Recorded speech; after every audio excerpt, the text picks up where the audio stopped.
देखो लॉग से रिलेटेड कुछ प्रॉब्लम्स आएंगी, उनको जरा समझ लो।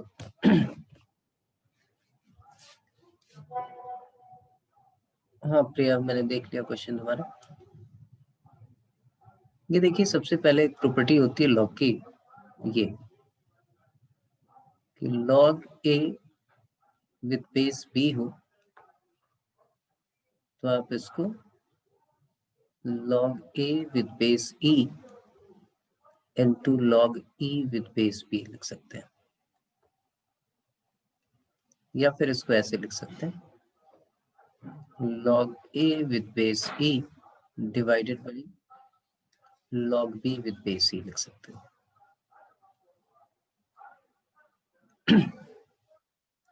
और जो डेरिवेटिव होता है उसमें आपको पता है कि log का बेस जो है वो हमारा e होता है। e बेस वाले log का ही डेरिवेटिव आप 1/x लिख सकते हो।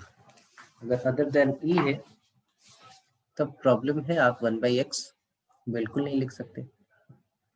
दूसरी कहानी ये है कि आपसे पूछा जाए कि log 2 with base a constant है या वेरिएबल, तो ये कांस्टेंट है। क्यों कांस्टेंट है? क्योंकि ये भी कांस्टेंट और ये भी कांस्टेंट। अगर बेस भी कांस्टेंट हो और आर्गुमेंट या इनपुट जो है वो कांस्टेंट हो तो उसको हम कांस्टेंट ट्रीट करेंगे। तो कांस्टेंट होगा तो उसका डेरिवेटिव हमारे पास क्या हो जाएगा? 0 हो जाएगा। अब यहाँ पे एक क्वेश्चन है, उसने पूछा है प्रिया ने कि differentiate with respect to x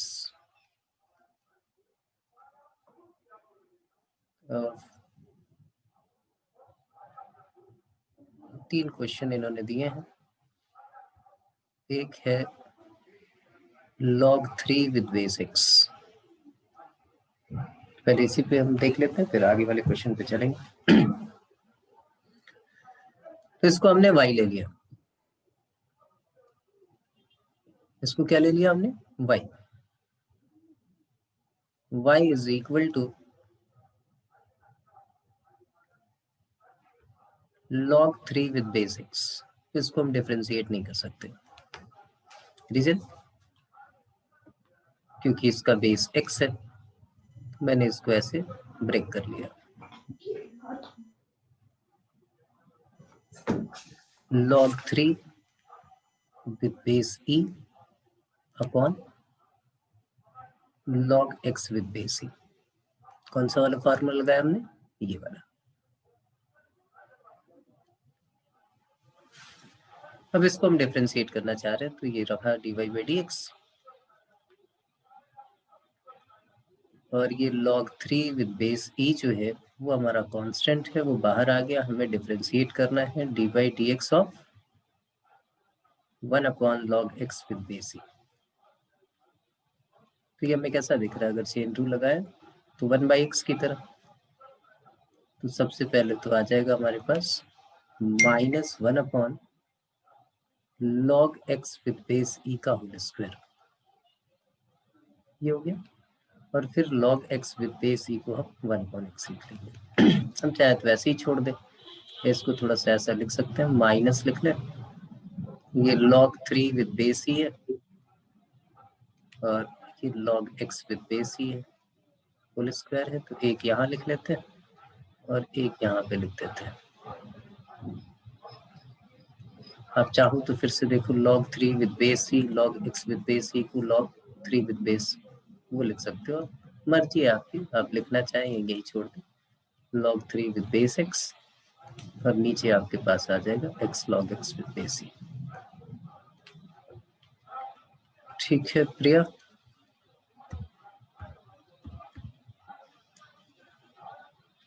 हाँ Priya. Yes sir. Okay, second वाला क्वेश्चन ले लेते हो फिर से। सेकंड इनका एक क्वेश्चन है,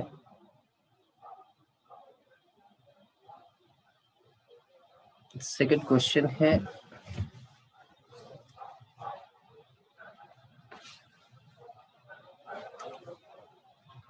हमें डिफरेंशिएट करना है इस बारी y is equal to log of 5 of log of x with base 5। आप एक काम और भी कर सकते हो कि आप बोलो कि sir dy by dx of log x with base a का डेरिवेटिव आप बता दो, हमारा उसी से काम हो जाएगा। a यहाँ पे 1 2 3 4 5 कुछ भी हो। तो देखिए हमने क्या किया है, हमने लिखा है dy dx of log x with base e लिख लेते हैं into log e with base a लिख लेते हैं। ये कौन सा फार्मूला यूज किया हमने? इसी में बोला था कि ये वाला भी यूज कर सकते हैं, ये वाला भी यूज कर सकते हैं। देखिए e कांस्टेंट, a कांस्टेंट, तो ये कांस्टेंट हो गया, तो ये हमारे पास आ गया log e with base a बाहर, dy dx का derivative, sorry log x with base e का derivative that is 1 upon x। तो आप डायरेक्टली इसको भी यूज कर सकते हो, log e with base a upon x।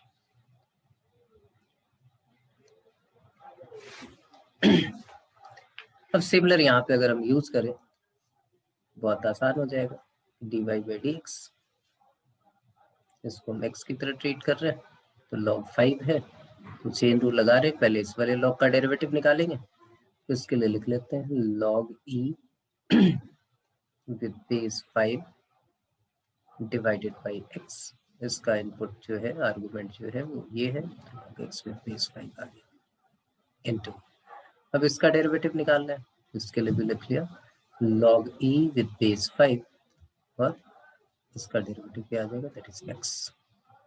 अब आगे इसको चाहे तो आप सिंप्लीफाई करें, चाहे तो इसी फॉर्म में छोड़ दें, ये आपका डेरिवेटिव आ गया। ठीक है प्रिया? Yes, sir.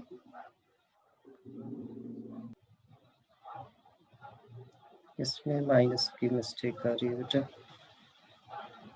अच्छा इस बार इन सारे क्वेश्चंस में, ठीक है ठीक है।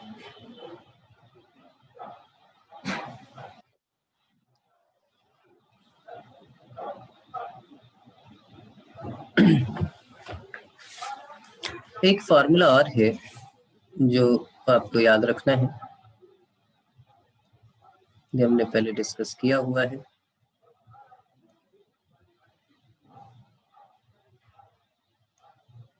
a raised to the power log x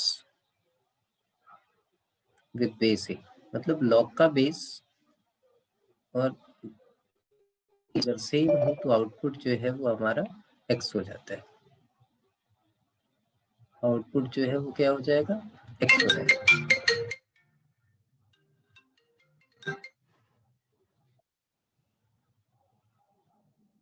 ये हमारे पास आ जाएगा that is equal to x।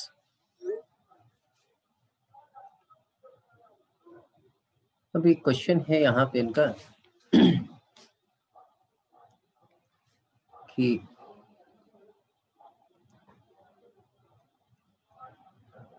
y is equal to 10 raised to the power 3 log x with base 10। तो ये 10 दोनों सेम हो गए, लेकिन यहाँ 3 है, log के आगे कुछ मल्टीप्लाई नहीं होना चाहिए, आप इसको पहले ऐसे लिख लोगे 10 raised to the power log x cube with base 10। अब ये दोनों इक्वल हो गए, इसका मतलब इसकी वैल्यू कितनी आ जाएगी, x क्यूब आ जाएगी, तो dy by dx हमारा जो होगा वो क्या हो जाएगा, that is equal to 3x square. ठीक है, मुझे नहीं लगता कोई दिक्कत है।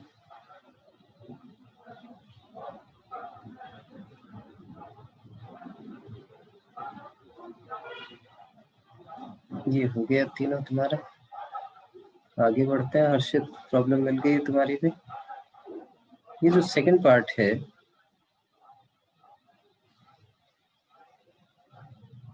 उसमें जिसके ऊपर सर्कल है वो वाला है प्रिया,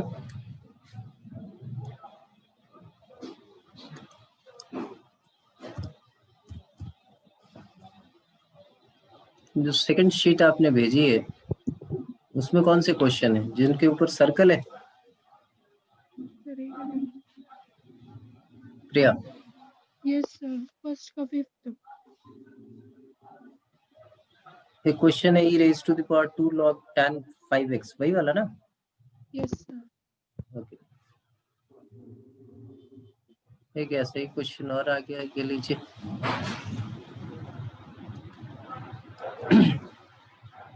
y is equal to e raised to the power 2 log tan 5x। और जब भी आपके पास log का बेस मेंशन नहीं हो, बाय डिफॉल्ट आपके लिए कैलकुलस बेस e है। फिर से यहाँ वैसे ही सिचुएशन है, लेकिन यहाँ 2 मल्टीप्लाई है, तो मैं इसको ऐसे लिखता हूँ e raise to the power log tan 5x का whole square with base e। अब ये दोनों इक्वल है, तो आउटपुट जो है वो हमारा क्या आ जाएगा, दैट इज tan 5x का होल स्क्वायर। अब इसका डेरिवेटिव हमें निकालना है, dy by dx। dy by dx क्या होगा, that is 2 tan 5x and tan 5x का सेकेंड स्क्वायर 5x और फिर 5x का derivative that is equal to 5। ये आपका डेरिवेटिव।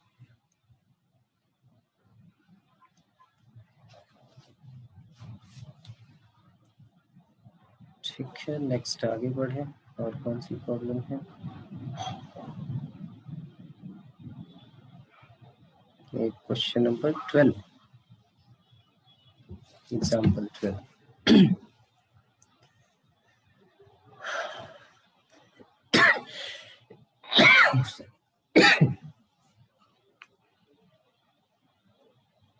उसने बोला है कि differentiate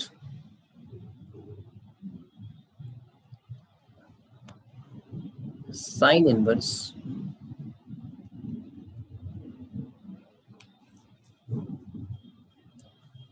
x under root 1 minus x minus root x under root 1 minus x square with respect to x, with respect to x आपको इसको डिफरेंशिएट करना है। देखिए, एक फार्मूला होता है, हम चाहे तो फार्मूला लेकिन हम यूज नहीं कर सकते क्योंकि सीबीएसई बोर्ड आपको वो पढ़ाता नहीं है। फार्मूला होता है सीधा sine inverse x minus sine inverse Y,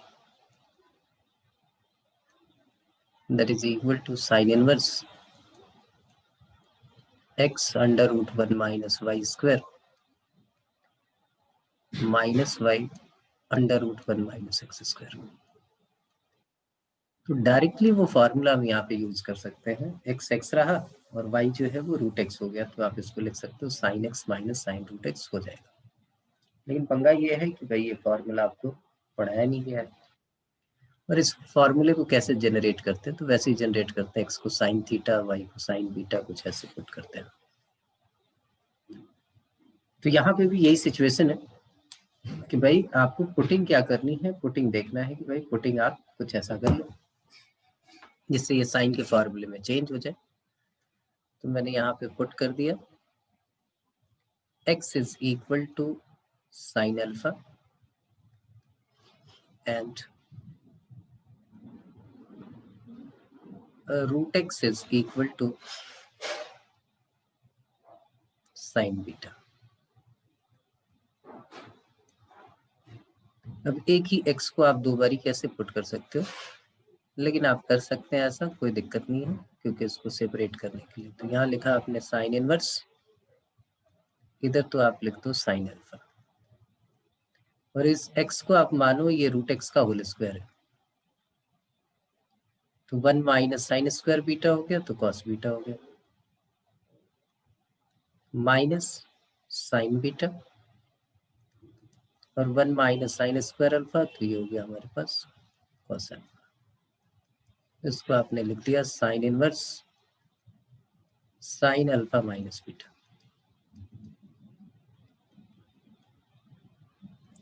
sine inverse sine theta theta, तो ये अल्फा माइनस बीटा आ गया और अल्फा माइनस बीटा आ गया, तो इसको आप लिख सकते हो sine inverse x minus sine inverse root x. अब आप डिफरेंशिएट कर लो, d y by d x sine inverse x का डेरिवेटिव आपको पता है 1/√1 माइनस एक्स स्क्वायर। इसका डेरिवेटिव वही होगा √1 माइनस रूट एक्स का होल स्क्वायर मतलब एक्स, और फिर रूट एक्स का डेरिवेटिव करेंगे तो 1/2 रूट एक्स। बाकी एलसीएम वगैरह लेना है वो आप ले सकते हैं।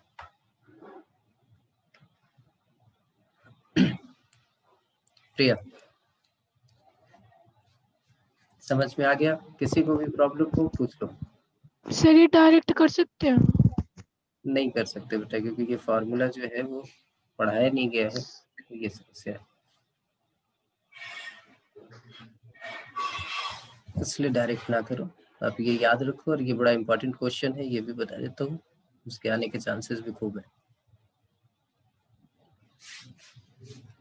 एक और है, इसमें माइनस की मिस्टेक आ रही है। अच्छा जी, चलिए देखते हैं। एक क्वेश्चन है, differentiate tan inverse x minus b divided by bx plus a with respect to x। हमने इसको y ले लिया, y is equal to tan inverse, इसको मैंने ऐसे लिख दिया x माइनस बी। मुझे नहीं लगता किसी को कोई प्रॉब्लम होगी मेरे इस बात से, a प्लस बी एक्स। फिर मैंने ऊपर नीचे जो है वो a से डिवाइड कर दिया, तो ये आ गया x, ये आ गया b बाई a, और यहाँ आ गया 1, और यहाँ आ गया plus b by a into x. फिर मैं इसको ऐसे लिख सकता हूँ, इससे भी मुझे नहीं लगता किसी को कोई प्रॉब्लम होगी, tan inverse x minus tan inverse b by. अब मैं इसको डिफ्रेंशिएट कर दूँ, dy by d x, tan inverse x का डेरिवेटिव 1/1 प्लस एक्स स्क्वायर, और tan inverse b by a का डेरिवेटिव 0, तो ये फाइनली आ गया 1/1 प्लस एक्स स्क्वायर। ठीक है क्लियर? इसमें क्या माइनस साइन और प्लस साइन की तो जरूरत है ही नहीं, डायरेक्ट भी डिफ्रेंशिएट करने की जरूरत है ही नहीं। हर्षित गोयल,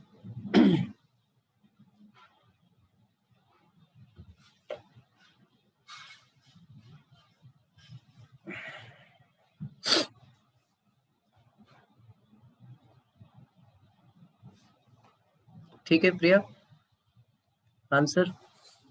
यस सर। ओके हर्षित, ये तो बहुत बड़ा क्वेश्चन पूछ लिया तुमने।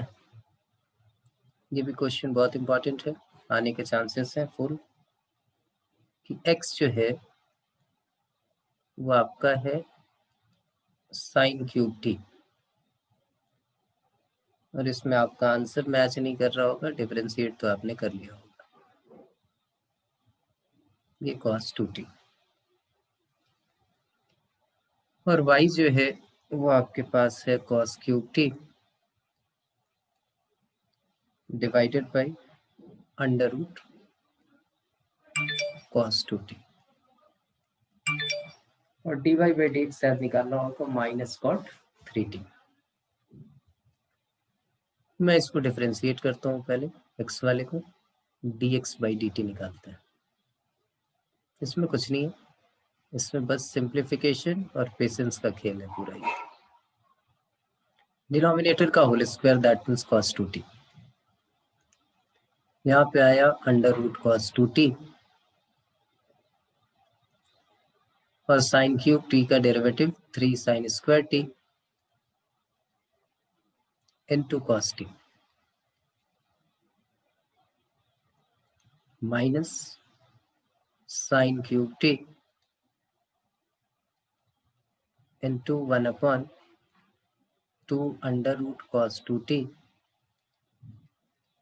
और फिर अंडर रूट cos 2t का minus 2 sine 2t,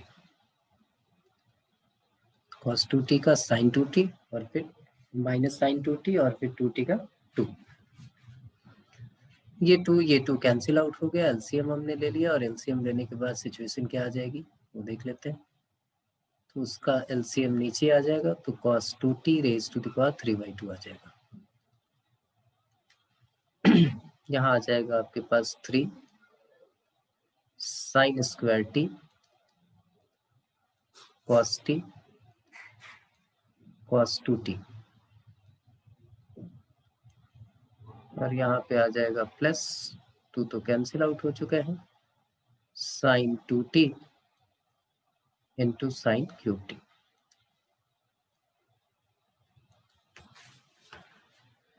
D y by d t भी निकाल लेते हैं, फिर इसको सिंप्लीफाई करेंगे हम। D y by d t भी निकाले तो ये आपके पास cos 2t का होल स्क्वायर, तो यहाँ पे तो cos 2t आ ही गया। यहाँ हमने लिखा अपने अंडर रूट cos 2t और इसका डेरिवेटिव तो 3 cos square t into minus sine T.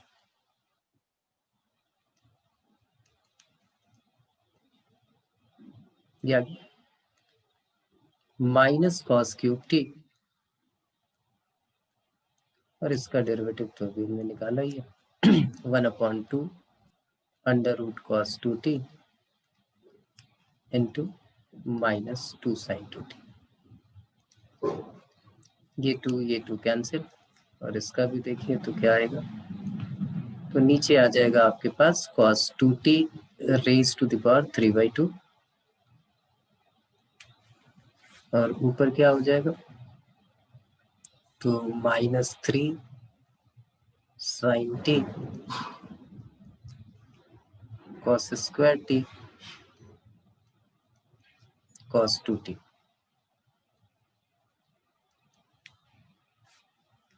और यहाँ फिर से आ जाएगा ये प्लस, और 2 कैंसिल आउट हो चुका है, sin 2t into cos cube t। ठीक है, अब dy बाई डी एक्स हमें फाइंड आउट करना है, तो dy बाई डी एक्स हमने लिखा, dy बाई डी एक्स में y वाला ऊपर आ जाएगा, हमने लिख लिया -3 sin t cos square t, यहाँ ध्यान से देखना, cos 2t, और ये sin 2t था उसको हमने लिख लिया 2 sin t into cos t, और यहाँ पे cos cube t divided by, यहाँ देखिए ये लिखा हुआ है 3 sin square t cos t cos 2t plus 2 sin t into cos t into sine cube t। यहाँ से क्या कॉमन ले सकते हैं, देखो एक साइन कॉमन हो सकता है, यहाँ cos है, यहाँ cos स्क्वायर है, तो cos भी कॉमन ले सकते हैं तो हमने sin t and cos square t common ले लिया, तो यहाँ हमारे पास बच जाता है -3 cos 2t, और यहाँ बच जाएगा हमारे पास 2 साइन चला गया है, cos स्क्वायर चला गया, तो 2 cos square t divided by, यहाँ देखिए क्या क्या साइन है, साइन स्क्वायर कॉमन हो सकता है, तो साइन स्क्वायर t कॉमन ले लेते हैं, और cos t कॉमन हो जाएगा, तो यहाँ आ गया 3 cos 2t, और यहाँ से ये 2 साइन स्क्वायर चला गया, तो 2 साइन स्क्वायर t। ये देखिए एक ऊपर वाला साइन नीचे वाला ये कैंसिल आउट होगा, तो ये आपके पास बच गया क्या, दैट इज cos t,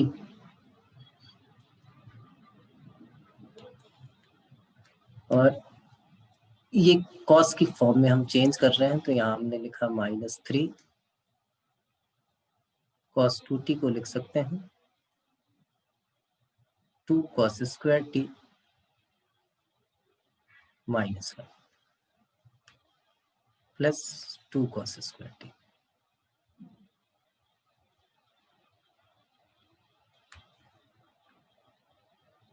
नीचे आपके पास क्या बचा है, sin t कैंसिल होने के बाद, और नीचे वाले cos 2t को हम चेंज कर रहे हैं 1 माइनस 2 साइन स्क्वायर टी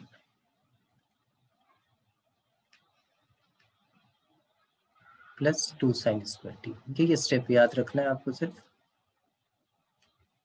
यहाँ से देखिए क्या आ गया, ये cos t, देखिए 3 2 जा 6, तो माइनस 6 और प्लस 2, तो -4 cos square T and plus 3 divided by ये साइन टी। यहाँ देखो ये 3 तो रहेगा ही, ये 3 2 जा 6 प्लस 2, तो -4 साइन स्क्वायर टी। हमने माइनस यहाँ कॉमन ले लिया और कॉस को अंदर भेज दिया, तो ये आ गया 4 cos cube T minus 3 cos T divided by 3 sin t minus 4 sin cube t.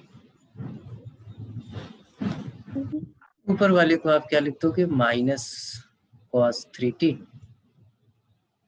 और नीचे आ गया sin 3t, और फाइनली इसको हमने लिख दिया माइनस cot 3t। ठीक है, तो हर्षित गोयल, ठीक है,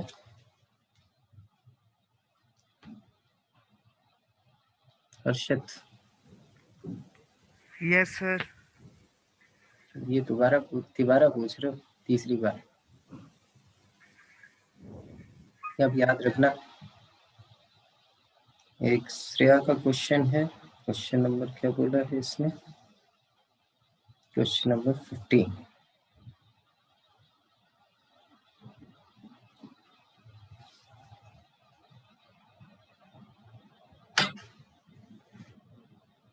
कहाँ गई Shreya?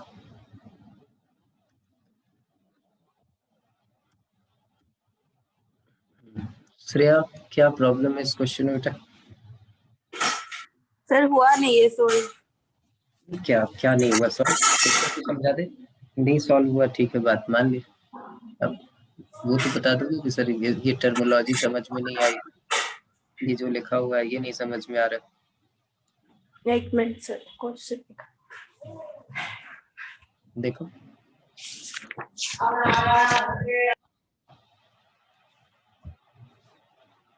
let I be any interval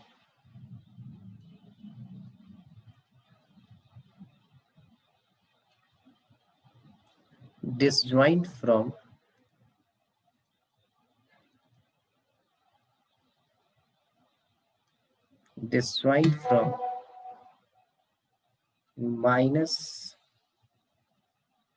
-1 to 1। Dimpy doubt है तो भेजो। Prove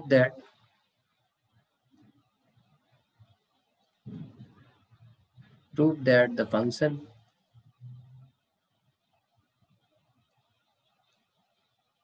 f given by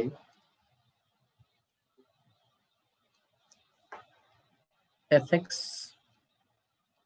is equal to x plus 1 upon x is increasing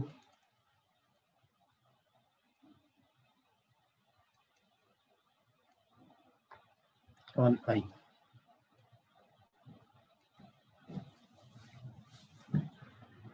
इसकी मीनिंग ये हो गई कि बेटा I कोई इंटरवल है जो इससे डिसजॉइंट है। इससे डिसजॉइंट है इसका मतलब क्या कि भाई ये सेट I क्या हो गया, तो I जो हो गया वो हमारा हो गया रियल नंबर माइनस डिस।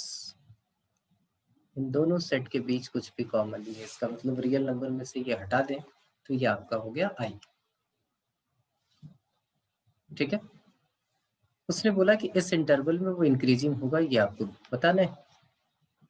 तो मैं यहाँ पे एफ डैश एक्स निकाल लेता हूँ पहले। एफ डैश एक्स आ गया -1 अपॉन 1 अपॉन -1/x²। ये आ गया x² -1 अपॉन x²। ये चीज आ गई आपके पास x -1 × x+1 divided by x²। Critical point कौन से होते हैं? जहां f' 0 हो और f' डिफाइन ना हो। तो हमारे 3 क्रिटिकल पॉइंट आ गए। कौन कौन से? जब इसको 0 पुट करेंगे तो 1, इसको 0 पुट करेंगे तो -1, और डिनोमिनेटर 0 होगा तो 0, क्योंकि ये 0 पे डिफाइन नहीं होगा, इसलिए ये भी क्रिटिकल पॉइंट है हमारा। आपने नंबर लाइन पे ऐसे प्लॉट किया, उस पे 3 पॉइंट हमने ले लिए। एक लिया -1, एक लिया हमने 0, एक लिया हमने +1। ये हमारे क्रिटिकल पॉइंट हो गए। -1 से पहले कोई भी वैल्यू पुट करो, आप देखो -2 पुट करो, ये नेगेटिव, नीचे वाला पॉजिटिव, तो f' यहाँ पॉजिटिव है। -1 और 0 के बिटवीन आप चेक कर सकते हो, -1/2 ले लिया, ये नेगेटिव, ये पॉजिटिव, ऊपर वाला पॉजिटिव, तो यहाँ पे f' नेगेटिव है। 0 और 1 के बिटवीन आप ले लो, यहाँ भी नेगेटिव आएगा, और 1 के बाद जो है ये फिर से पॉजिटिव है। तो पॉजिटिव कहाँ से कहाँ तक है आप लिखोगे ना, f(x) is increasing on the interval -∞ to -1 union 1 to ∞। यही बात वो कर रहा है। इसको आप चाहे तो ये नहीं लिख सकते, r -1 to 1, यहाँ पे ये इंक्रीजिंग। ठीक है श्रेया? सर इसमें क्लोज्ड आएंगे, ओपन आएंगे? किसमें? -1 और 1 पे। -1 और 1 पे ओपन आएंगे बेटा, क्योंकि इसने डिस्जॉइंट बोला है, और क्रिटिकल पॉइंट वैसे भी इंक्लूड मत करो। और सर एनसीईआरटी में कई क्वेश्चन में दे नहीं रखे ओपन है या क्लोज है, जैसे 12 और 13 क्वेश्चन में, तो क्या ले, ओपन ले को क्लोज ले? 12 और 13 में, 12 और 13 का मैं बताऊंगा। 12 और 13 तो है ही नहीं, इसमें दिख नहीं रहा। जैसे 13 है आपके पास, आप ये तो ऑप्शन बेस्ड क्वेश्चन है 13 बेटा, आपको देखना है किस इंटरवल में ये पॉजिटिव आ रहा है, वो आप टिक कर दोगे कि भाई जिस पे पॉजिटिव आ रहा होगा उसको टिक कर दो। ये तो ऑप्शन बेस्ड क्वेश्चन है, तो यहाँ तो कुछ निकालने वाला है। और 12th मुझे दिख नहीं रहा, 12th में वो cos 6 cos 2x है, तो क्रिटिकल पॉइंट आप इंक्लूड नहीं करोगे। अगर फंक्शन इंक्रीज और डिक्रीज दोनों कर रहा हो तो क्रिटिकल पॉइंट को एक्सक्लूड करोगे, तो ओपन इंटरवल डालोगे उसके साथ। अगर स्ट्रिक्टली इंक्रीजिंग होगा तब जाके आप उसको इंक्लूड कर सकते हो। ठीक है? अगर f' परमानेंटली पॉजिटिव हो या f' परमानेंटली नेगेटिव हो तो आप क्रिटिकल पॉइंट को इंक्लूड कर सकते हो। अगर इंक्रीज डिक्रीज दोनों कर रहा है तो आप क्रिटिकल पॉइंट को इंक्लूड मत करो। ठीक है जी, चलिए आगे फिर। आगे है हमारे पास एक क्वेश्चन डिम्पी का है। कहाँ है Dimpy? Doubt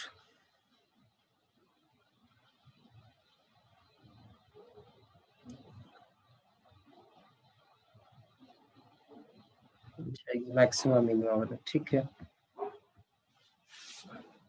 So that among the rectangle of given perimeter, the square has maximum area। मैं बता देता हूँ, आज प्रॉमिस किया था मैंने, भाई मैक्सिमम मिनिमा की भी प्रॉब्लम होगा। ये है show that among all rectangles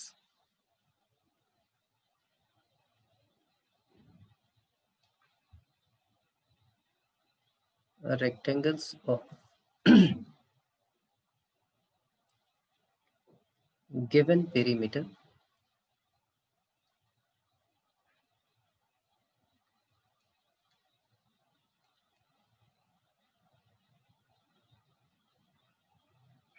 area is maximum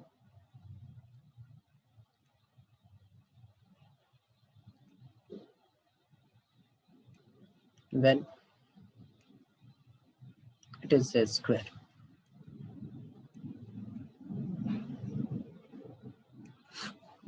तो आपको क्या करना है, क्या सिखाया था मैक्सिमम मिनिमम में? सबसे पहली बात बताई थी कि बेटा फिगर तो जरूर बनाना, फिगर आपने बना ली,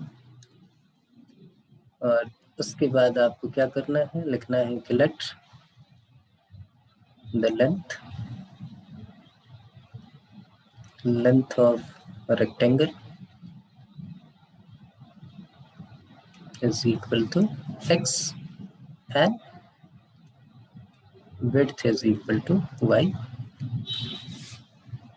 Therefore, according to the question क्या given है, तो given आपके पास पेरीमीटर है, तो पेरीमीटर हमारा कांस्टेंट हो गया, तो p is equal to twice of x plus y. यहाँ से किसी एक वेरिएबल की वैल्यू आप निकाल लीजिए, जैसे y की मैं निकाल रहा हूँ, तो y is equal to p/2 minus x हो गया। अब मैक्सिमाइज क्या करना है, मैक्सिमाइज करना है हमें एरिया। तो फंक्शन जो है वो किसका बनाओगे, एरिया का, और बाद में ये प्रूव करोगे कि वो स्क्वायर होगा। तो एरिया है आपके पास क्या होता है, x into y. One variable function चाहिए, इसलिए हमने y की वैल्यू निकाली है, तो ये x into p/2 minus x आ गया, ये आ गया हमारे पास px/2 माइनस एक्स स्क्वायर, ये हमारा फंक्शन है। अब डेरिवेट करो इसको, तो dA/dx आपने निकाला, dA/dx की वैल्यू क्या आ गई, that is p/2 minus 2x।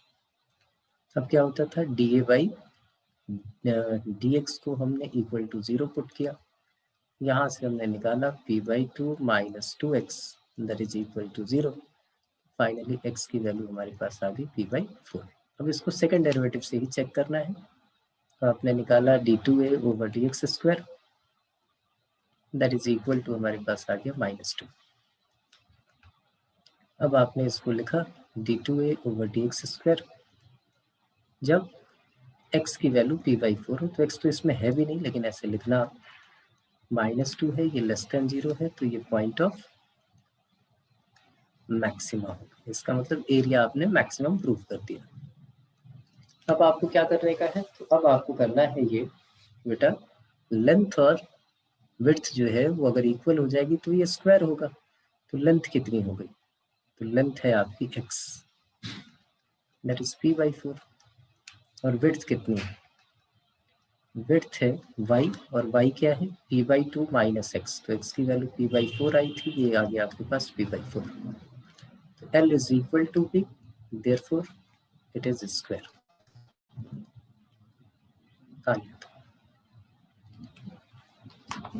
ठीक है डिम्पी,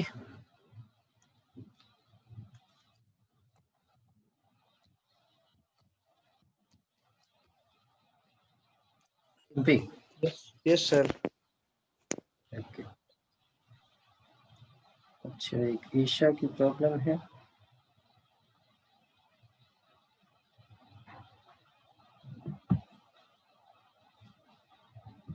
ये करने की जरूरत नहीं है ईशा, ये आपके पास जो है वो ये जेई का क्वेश्चन हो गया, तो यहाँ फंक्शनल इक्वेशन से रिलेटेड चीजें आएंगी, तो ये आप छोड़ सकते हो, कोई दिक्कत नहीं। फंक्शनल इक्वेशन आपने किया नहीं है, आपके बोर्ड में आना नहीं है, आप साइंस के स्टूडेंट नहीं है, कोई टेंशन नहीं है, छोड़ दो। ठीक है ईशा,